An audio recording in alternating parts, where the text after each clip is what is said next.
Hello everyone, I'm Diamond and this is your Word of the Week.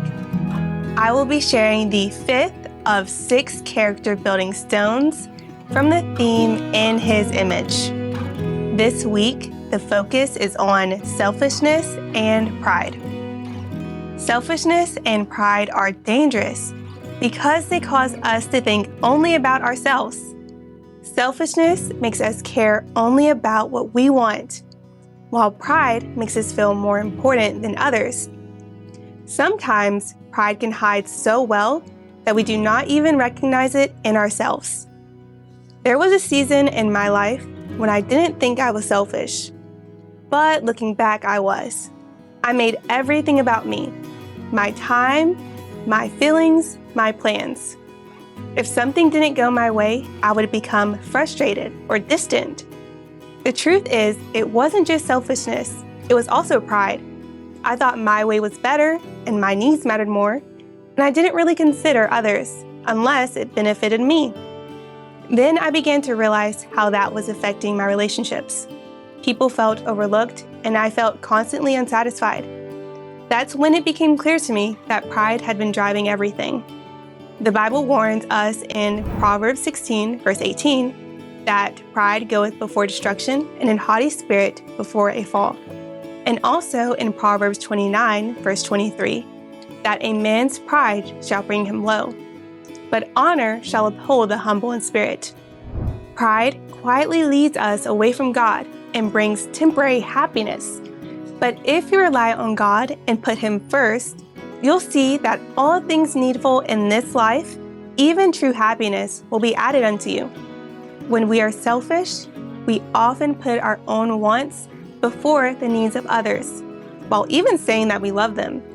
But true love does the opposite.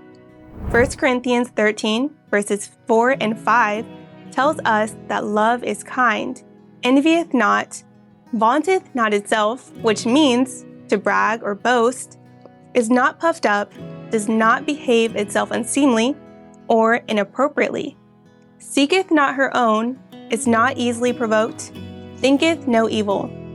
True love is not selfish. It is kind, patient, and caring.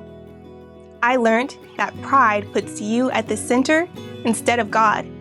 We are reminded in Christ's Object Lessons, page 154, paragraph 4, the evil that led to Peter's fall and that shut out the Pharisee from communion with God is proving the ruin of thousands today. There's nothing so offensive to God or so dangerous to the human soul as pride and self-sufficiency. Of all sins, it is the most hopeless, the most incurable. Selfishness can also cause us to ignore people who need our help.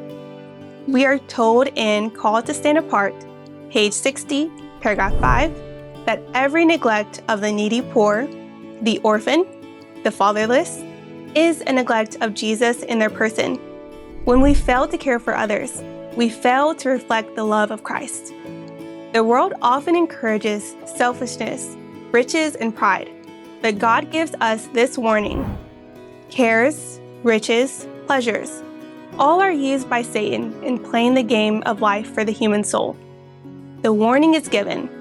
Love not the world, neither the things that are in the world. If any man love the world, the love of the Father is not in him. For all that is in the world, the lust of the flesh, and the lust of the eyes, and the pride of life, is not of the Father, but is of the world. As we see, when we hold on to selfishness and pride, we are gambling with our salvation and not showing the love of Christ. Is this me? Is this you? The quote continues, "He who reads the hearts of men as an open book says, 'Take heed to yourselves, lest at any times your hearts be overcharged with surfeiting and drunkenness and cares of this life.'" Luke 21, verse 34. And the Apostle Paul, by the Holy Spirit, writes, "They that will be rich fall into temptation and a snare, and into many foolish and hurtful lusts, which drown men in destruction and perdition. For the love of money is the root of all evil." which, while some coveted after, they have erred from the faith and pierced themselves through with many sorrows. So how do we overcome selfishness and pride? Start by choosing humility, listening more, serving more, and not always feeling the need to be right, my way or the highway. Ask Jesus to give you a humble heart. Practice sharing, helping, listening, and paying attention to the needs of others. Finally, true humility will lead a man to exalt Christ and to realize his utter dependence upon him. It is our work to humble ourselves and not wait for God to humble us. God's hand at times bears heavily upon men to humble them and bring them into a proper position before Him. But how much better it is to keep the heart daily humbled before God. We can abase ourselves, or we can build ourselves up in pride and wait till God abases us. This week, let's choose humility over pride and kindness over selfishness. When we do that, we truly reflect the character of Christ, in whose image you are created. Until next week, goodbye!